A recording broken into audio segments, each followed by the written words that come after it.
শিয়ালদহ থেকে কল্যাণী শিল্পাঞ্চল ট্রেনের তথ্য। শিয়ালদহ থেকে কল্যাণী শিল্পাঞ্চল ট্রেনের দূরত্ব ৫৩ কিলোমিটার। ট্রেনটি প্রায় ১ ঘণ্টা ২০ মিনিট অতিক্রম করে যাত্রাপথে ট্রেনটি ১৭টি স্টেশনে দাঁড়ায়।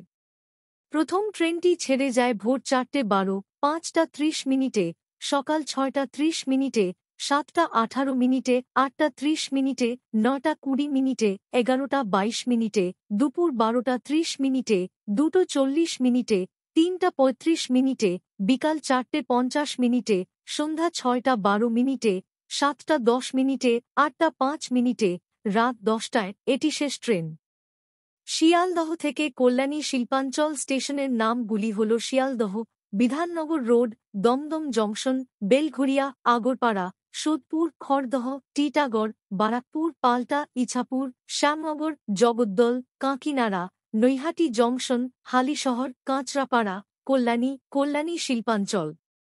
ট্রেনের সঠিক সময়সূচি ও তথ্য জানার জন্য আমাদের চ্যানেলটি সাবস্ক্রাইব করতে পারেন।